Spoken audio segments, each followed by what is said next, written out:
पड़ोस का ऐसा घर ना खरीदें। कैसा? यह कॉलोनी है जिसमें मकान नंबर 1, 2, 3 नॉर्थ फेसिंग है, मकान नंबर 4, 5, 6 साउथ फेसिंग है। मान लिया मकान नंबर 2 आपका है और मकान नंबर 5 जो आपके पड़ोस का है साउथ की तरफ, यह बिक रहा है। बिल्कुल भी इसको ना खरीदें। आपको अपने घर में साउथ एक्सटेंड नहीं करना बहुत बड़ी परेशानियों का कारण बन सकता है, आपके जीवन को उथल पुथल ये कर सकता है। इसी तरह से अगर 1 नंबर बिक रहा है तो इसको भी आपको नहीं लेना है। कारण यह है कि आपको वेस्ट यानी पश्चिम दिशा में एक्सटेंशन नहीं करना, यह भी बहुत बड़ी परेशानियों का कारण बनता है।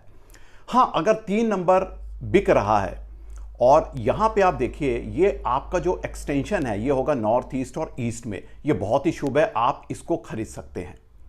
एक दूसरी स्थिति हम समझते हैं जिसमें दिशाएं घूमी हुई हैं। मान लिया ये 8 नंबर आपका मकान है और ये रो है नॉर्थ ईस्ट फेसिंग और ये वाली रो है साउथ वेस्ट फेसिंग। अगर 12 नंबर का मकान बिक रहा है तो 12 नंबर हुआ आपके इस 8 फ्लैट का या घर का साउथ वेस्ट की तरफ का। बिल्कुल भी ना लें, बिल्कुल भी आपको एक्सटेंशन साउथ वेस्ट में नहीं करना है, बहुत जबरदस्त समस्याओं का कारण बनता है। इसी तरह से अगर 7 नंबर बिक रहा है तो इसको भी आप ना लें, क्योंकि वायव्य कोण में ये एक्सटेंशन है, आपके घर का वायव्य कोण इससे बढ़ता है, समस्याओं का कारण होता है। ये 7 नंबर भी आप ना लें। हाँ, अगर 9 नंबर बिक रहा है तो अब आपका एक्सटेंशन हो जाता है ईस्ट की तरफ, तो आप इसको ले सकते हैं, ये बहुत ही शुभ है।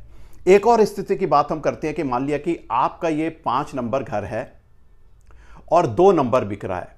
ये बहुत ही शुभ है क्योंकि ये आपका नॉर्थ की तरफ एक्सटेंशन हुआ, तो आप 5 नंबर आपका है तो आप 2 नंबर को खरीद सकते हैं।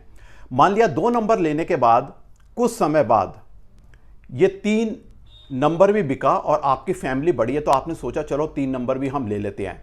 चूंकि ये नॉर्थ ईस्ट की तरफ है तो आपको लगा कि ये भी एक्सटेंशन बहुत ही शुभ है, मैं ले सकता हूं। ऐसा गलती से भी नहीं करना, क्योंकि जैसे ही आपने 3 नंबर लिया तो आपका ये जो घर हुआ ये हो गया एल शेप में, और एल शेप में आप देखेंगे जब ब्रह्मस्थान हम निकालते हैं तो वो आ जाता है घर के बाहर, और ब्रह्मस्थान घर के बाहर होना बहुत बड़ा वास्तु दोष होता है।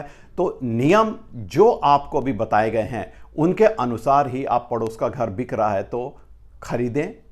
गलत दिशा में अगर कोई मकान है उसको भूल कर भी ना खरीदें, भले ही वो आपको फ्री में मिल रहा हो। और सही दिशा का मकान है तो ज़्यादा पैसे देने पड़े तब भी आप उसको खरीद सकते हैं।